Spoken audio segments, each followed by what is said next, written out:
The Trilateral Commission was founded by David Rockefeller and Zbigniew Brzezinski in July 1973, and is composed of approximately 325 elites in business, banking, and politics.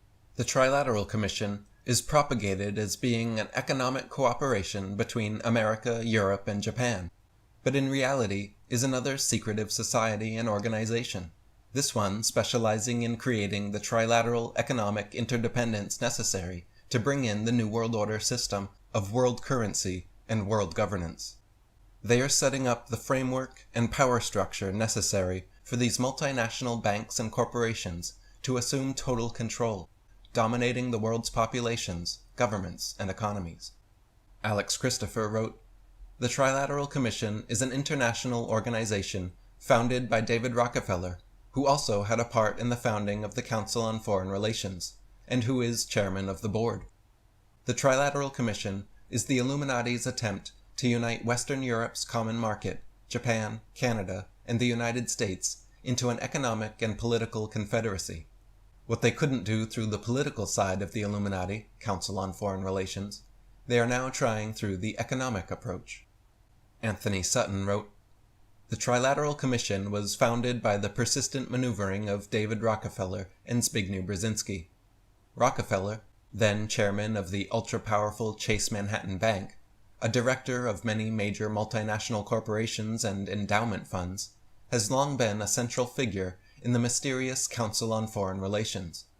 Brzezinski, a brilliant prognosticator of one-world idealism, has been a professor at Columbia University and the author of several books that have served as policy guidelines for the CFR.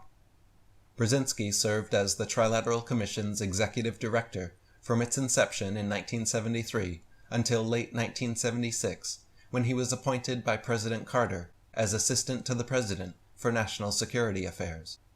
Some notable members of the Trilateral Commission include George Bush, Dick and Lynn Cheney, Bill Clinton, Al Gore, Jimmy Carter, Walter Mondale, David Rockefeller, Zbigniew Brzezinski, Henry Kissinger, David Gergen, Richard Holbrooke, Madeleine Albright, Robert McNamara, Paul Volcker, Alan Greenspan, and Paul Wolfowitz.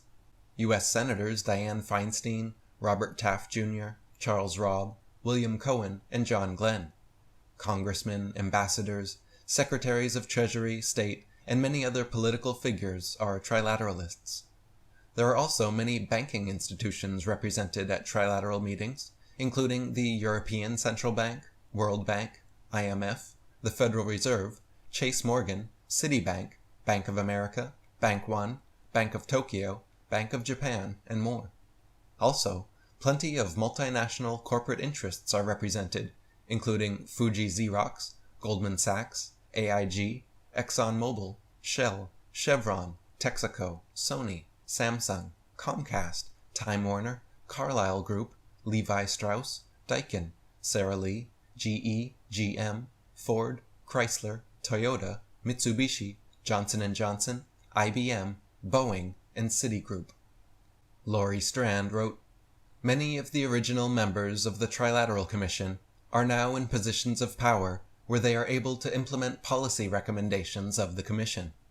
Recommendations that they themselves prepared on behalf of the Commission. It is for this reason that the Commission has acquired a reputation for being the shadow government of the West.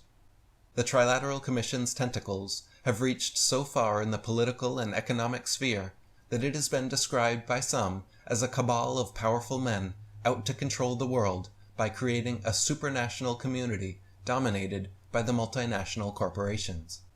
Senator Barry Goldwater wrote, "David Rockefeller's newest international cabal, the Trilateral Commission, is intended to be the vehicle for multinational consolidation of the commercial and banking interests by seizing control of the political government of the United States.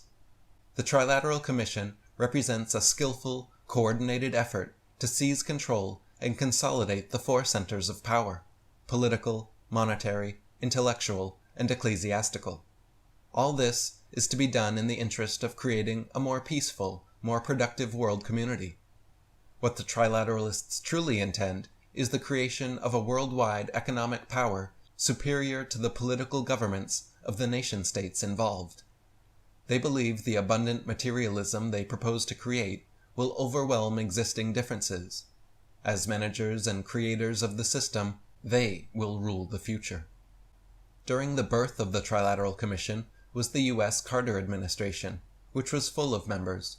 President Jimmy Carter and Vice President Walter Mondale were trilateralists. Carter's Secretaries of State, Defense, and Treasury, Vance Brown and Blumenthal, were all members.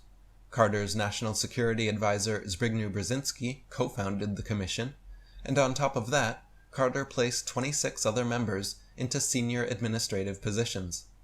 Brzezinski wrote of the commission in his book Power and Principle, saying, "Contrary to the myth, the Trilateral Commission is not a conspiracy designed to dominate the world, but genuinely strives to engage Americans, Western Europeans, and Japanese in a common endeavor to shape a more cooperative world."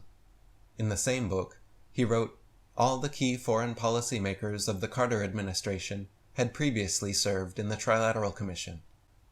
The next president, Ronald Reagan, was not a trilateral member, but his vice president George Bush was, and so were many men in his administration.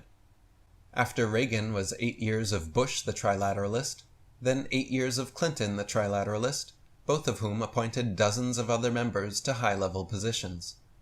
Bush Jr. is not a member, but his father is, his Vice President Cheney is, and he has appointed members to his cabinet. At a Trilateral Commission meeting in 1991, David Rockefeller actually said, "We are grateful to the Washington Post, the New York Times, Time Magazine, and other great publications whose directors have attended our meetings and respected their promises of discretion for almost 40 years. It would have been impossible for us to develop our plan for the world if we had been subject to the bright lights of publicity during those years. But the work is now much more sophisticated and prepared to march towards a world government. The supranational sovereignty of an intellectual elite and world bankers is surely preferable to the national auto-determination practiced in past centuries."